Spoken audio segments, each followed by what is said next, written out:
Ao ler o livro Psicologia Financeira de Morgan Housel, entendemos algo sobre o dinheiro que, se pararmos para pensar, é bem óbvio, mas que a grande maioria das pessoas não vê dessa forma, descartando todas as possibilidades de ter sucesso financeiro. A psicologia financeira não é uma habilidade técnica, e sim pessoal, em que o comportamento é mais importante que o conhecimento. Isso é totalmente o oposto do que ouvimos por aí, pois sempre pensamos sobre o dinheiro como uma forma física, pensando em salário e quanto receber por mês. Vemos apenas os números palpáveis, mas é incrível como toda economia é guiada principalmente pelo comportamento das pessoas. E você vai ver o porquê. Um simples exemplo é sobre o endividamento. A principal causa do endividamento das pessoas é o comportamento delas mesmas. Pois para não nos endividar, não precisamos entender como funcionam as taxas de juros e parcelas mensais. Precisamos entender sobre as emoções. Por exemplo, a insegurança, que faz a pessoa gastar seu dinheiro para mostrar aos outros que tem muita grana. Assim, acumula dívidas. No fim, o que dita tudo são os comportamentos conduzidos pelas emoções. Se você já curtiu a ideia do vídeo, deixe seu like e vamos lá. Cada pessoa, individualmente, tem uma visão diferente sobre o dinheiro, pois ela é moldada de acordo com as experiências que já passou. Um exemplo que o livro traz é sobre a diferença de alguém que passou grande parte da vida em meio à pobreza e alguém que é filho de um grande banqueiro. Essas duas pessoas pensam sobre risco e recompensa de formas completamente distintas. Um filho de banqueiro que já nasceu rico e sempre viveu num meio onde a falta de dinheiro nunca foi o problema, na maioria das vezes não tem medo ou receio de se arriscar e perder algum dinheiro, por exemplo. Enquanto alguém que sempre passou por dificuldades financeiras e cresceu ouvindo que para se ter dinheiro é extremamente suado e difícil, ou aquela famosa frase do dinheiro não nasce em árvore, esta pessoa, na maioria das vezes, vai a vida toda procurar por segurança financeira. E também é provável que nunca pense em investir, pois na visão dela é muito arriscado. Mas não é só isso que acontece. Tem muitas lições dentro desse assunto que você vai aprender agora. Então presta muita atenção nisso. Você já deve ter ouvido falar que o ser humano nunca está satisfeito e nada para ele é suficiente. Sempre que ganha mais, quer cada vez mais. Então você vai entender com a história de Gupta e Madoff. Os dois eram ricos e viviam super bem. Eram multimilionários, com fortuna acima de 100 milhões de dólares. Porém, passados alguns anos, perderam tudo por se envolverem em fraudes. Literalmente jogaram tudo pro alto porque queriam mais e mais, agindo com ganância. Eles definitivamente não tinham noção do que era suficiente. É claro que esse foi um exemplo extremo, mas é muito comum de vermos por aí comportamentos parecidos com esse, mas que não infringem leis. Por exemplo, as pessoas viciadas em apostar na loteria. Pensam que o que eles têm não é o suficiente, e ao invés de investir em algo concreto e que o risco seja menor, teimam em perder dinheiro todas as semanas na esperança de que algum dia fique milionário com a sorte. E olha isso, para ganhar na loteria, as chances são infinitamente menores do que a maioria dos investimentos. Fazendo uma simples conta, sabemos que a probabilidade é de apenas uma entre 50 milhões. Para acertar todos os números da Mega Sena. Tá, mas como realmente devemos lidar com dinheiro? Ao lidar com dinheiro, a coisa mais difícil a fazer é parar de reajustar as metas para cima o tempo todo. É aquela velha história da pessoa ganhar um salário e sempre querer aumento. Nunca está satisfeito com o que ganha mensalmente. Pois ganhando, por exemplo, 3 mil reais, vive a vida gastando todos os seus 3 mil reais. Achando pouco e querendo ganhar 5 mil. Mas se essa pessoa passar a ganhar 5 mil reais, continuará gastando tudo e sonhando em ganhar 10 mil, e assim vai. Eu dei esse exemplo de salário, mas isso também pode acontecer com as pessoas que lucram seus milhões mensais. Então tome muito cuidado se o seu desejo de ganhar mais fazer a ambição crescer a uma velocidade maior que a satisfação. Isso acontece principalmente por conta da comparação social. Sempre você vai conhecer alguém que ganha mais que você. Isso faz com que você se compare e ache que não tem dinheiro suficiente. É claro que é extremamente importante ir atrás de evoluir financeiramente e ganhar mais. Isso é literalmente o que eu mais incentivo aqui no canal. Mas nunca deixe virar uma busca insaciável por ganhar cada vez mais, fazendo você se cegar e não ver os riscos que estão à sua frente. E agora vem a parte crucial. Se você quer ter mais dinheiro, em vez de investir em algo de alto risco pensando nos grandes retornos, ou apostar em algo completamente arriscado apenas para ver os milhões que pode conseguir, como é o caso da loteria, vamos aprender com os melhores. Quando falamos de investimentos, é impossível não falar de Warren Buffett, o maior investidor do mundo, que inclusive já fiz um vídeo sobre ele aqui no canal. E sendo breve, o que o maior investidor do mundo fez e ainda faz até hoje? Você acha que ele foi atrás de retornos altos e rápidos? Pelo contrário, ele investe desde os 10 anos de idade, investindo frequentemente nas ações que comprou há anos, tendo acumulado quase 100 bilhões de dólares. O que diferencia Buffett de investidores que pensam em retorno rápido é seu comportamento. Você já pensou por quantas crises econômicas ele já passou e mesmo assim continuou investindo porque sabia que sua estratégia funcionava? Ele foca no longo prazo, investindo em grandes empresas que tendem a crescer. Ele nunca focou em se arriscar a obter ganhos exorbitantes. Veja pelo gráfico o patrimônio dele desde sua adolescência até a velhice. Observe o efeito de bola de neve que ele construiu ao longo da vida. Agora, veja essa diferença. Ficar rico versus permanecer rico. Ganhar dinheiro é uma coisa. Agora, permanecer com dinheiro é outra coisa completamente diferente. Pois para ganhar dinheiro você deve correr certos riscos. Riscos calculados. Você deve ser otimista e ousado muitas vezes. Mas manter o dinheiro conquistado requer aceitar que os sucessos passados podem não se repetir para sempre. E assim entramos na parte da sobrevivência. Sim, sobrevivência. É a capacidade de se tornar ativo por muito tempo, sem desistir ou parar no meio do caminho. A constância. Essa é a chave da estratégia. Seja na sua carreira profissional, seja para negócios ou investimentos. Que foi exatamente o que Buffett fez durante sua vida inteira. Essa é a mentalidade que temos que ter. Ao se tratar de dinheiro, nunca se esqueça desse conceito. Mais do que grandes retornos, o que quero é ser a prova de falências. E se eu for a prova de falências, de fato acredito que vou ter os maiores retornos, pois serei capaz de permanecer no jogo por tempo suficiente para que a composição faça maravilhas. Se você conseguir manter retornos razoavelmente bons todos os meses, se sairá muito melhor em comparação àqueles que têm retornos exorbitantes em alguns períodos e grandes perdas em outros. Ser a prova de falências é um luxo, ainda mais em tempos de crise. Porque olha só, imagina se você já investe todos os meses e tem ali um certo retorno mensal constante, mas se depara com uma crise econômica que a inflação está lá nas alturas, as ações de grandes empresas todas caindo e o dólar subindo cada vez mais.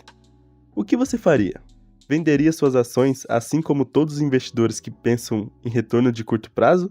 Ou manteria investindo mesmo em crise, igual Warren Buffett, que pensa no efeito do longo prazo? É claro que você deve estudar muito bem a empresa antes de investir. Pegando o exemplo de 2020, que foi uma crise econômica mundial recente, vemos por esses gráficos as ações das grandes empresas em março de 2020 e agora em 2022. Veja a queda brusca do mercado desesperado nesse tempo. E alguns meses depois, vemos o seu reajustamento, voltando a subir no patamar comum. É falado no livro também uma piada entre pilotos de avião, que diz: horas e horas de puro tédio, pontuadas por momentos de terror profundo. E é exatamente isso que acontece nos investimentos. Olha, isso é muito importante. Seu sucesso nos investimentos será determinado pelo seu comportamento no momento de terror, e não pelos longos períodos no piloto automático. A ideia é você tomar uma decisão mediana, enquanto todos ao seu redor estão enlouquecendo. E se você quer melhorar sua vida financeira com os melhores livros do assunto, já se inscreva aqui no canal. Peter Lynch, um dos melhores investidores atuais, diz: se você for excelente neste negócio, acertará 6 vezes em cada 10. Você não vai tomar as melhores decisões o tempo todo. Ou você acha que Buffett acumulou fortuna por ter sorte e acertar todos os investimentos? Ele também passou por vários períodos de crise e caos. Além deles, George Soros, outro investidor, também diz: o que importa não é estar certo ou errado, mas o quanto de dinheiro você ganha quando está certo e quanto você perde quando está errado. Essa é a ideia principal quando se trata de investimentos. A partir do momento que você passa a ganhar mais, gastar menos, investir seu dinheiro, receber retornos dos seus investimentos e reinvestir, formará uma pequena bola de neve, que tende a crescer à medida que o tempo passa, mesmo que em alguns momentos você erre no investimento. Todo mundo sonha em algum dia acordar e pensar que pode fazer o que quiser, comprar o que quiser, sem precisar trabalhar. E com certeza essa é a forma mais elevada de riqueza. Essa liberdade que o dinheiro dá é o maior valor dele. Mas se você já separa seu dinheiro e investe, já pode ter atualmente um certo grau de riqueza. Para melhorar o entendimento, vamos para os níveis de riquezas abordados no livro. Nível 1. Ter a possibilidade de tirar alguns dias de folga do seu trabalho quando ficar doente, sem comprometer as suas contas. Nível 2. Poder esperar por uma vaga melhor de emprego após uma demissão, sem ter que aceitar qualquer vaga que aparecer, pois vai conseguir pagar as contas com tranquilidade, mesmo sem trabalhar alguns meses. Nível 3. Ter uma reserva de 6 meses do custo de suas despesas mensais. Por exemplo, se suas despesas são de R$1.000 por mês, ter R$6.000 guardado, para assim, em situações de grandes crises, poder ficar tranquilo. Nível 4. Significa optar por trabalhar com um salário menor com horário mais flexível. Por exemplo, optar por trabalhar meio período. Nível 5. Poder aposentar quando quiser, atingindo o nível máximo, a liberdade financeira. Lembrando que isso não é uma regra, é apenas uma forma de ilustrar melhor. E já comenta aqui embaixo se você tá em algum desses níveis que eu vou ver, beleza? E se você não consegue poupar dinheiro para investir e acaba gastando tudo todos os meses, veja essa frase que para mim é a melhor sobre poupar dinheiro. Gastar dinheiro para mostrar às pessoas quanto dinheiro você tem é a forma mais rápida de ter menos dinheiro. Então, se seu foco é ter dinheiro e permanecer com dinheiro, você deve se concentrar em ganhar mais e acumular fortuna, que é diferente de riqueza. E você vai ver o porquê. Fortuna versus riqueza. Ao vermos uma mansão com carros de luxo na garagem, já deduzimos que quem mora ali seja rico. E sim, a riqueza tem a ver com o rendimento atual, tal rendimento que faz a pessoa poder bancar e manter esse padrão de vida caro. Por isso são ricas. Mas a fortuna é diferente. É algo que a gente não vê. É o dinheiro que ainda não foi gasto. É aquele carro de luxo não comprado, aquela mansão não comprada, aquela viagem não feita e tudo mais. Mas como você pode acumular fortuna? Uma boa analogia do livro é a prática de exercícios. Praticar exercício é como ser rico. Por exemplo, você treinou bastante na academia, chega em casa e pensa: eu mereço uma pizza. E fortuna é recusar essa pizza. Ou seja, é você ganhar dinheiro e não gastar com coisas desnecessárias e bobeiras. Coisas que vão atrasar seu sucesso com as finanças. É difícil fazer isso sempre. Você precisa ter um certo autocontrole. Acumular uma fortuna tem pouco a ver com seus rendimentos ou com o retorno dos seus investimentos, e muito a ver com quanto você economiza regularmente. Pessoas com sucesso em finanças pessoais tendem a não dar a mínima para que os outros pensam sobre elas. Eu falo bastante sobre isso no vídeo que fiz sobre essa parte específica do livro. Se tiver interesse, vou deixar aqui em cima, beleza? Todos que investem ou pensam em investir e entrar nesse mercado deveriam entender que as coisas mudam com o tempo. Nada continua bom demais ou ruim demais por muito tempo. De tempos em tempos, a economia passa por caos, com crises e mais crises. Para isso, você deve dar uma margem para os imprevistos. A forma mais inteligente de investir é mirar no meio termo, a região que permite uma ampla gama de resultados. Lembre-se sempre do conceito de perder menos dinheiro quando erra e ganhar mais dinheiro quando acerta. Para isso, evite o extremismo financeiro. Calma que eu já vou te explicar o que é isso. O livro já fala bastante sobre o seu foco principal ser a constância e não parar no meio do caminho. Poucos são aqueles que continuam no plano até o fim. Mas agora vamos imaginar duas pessoas.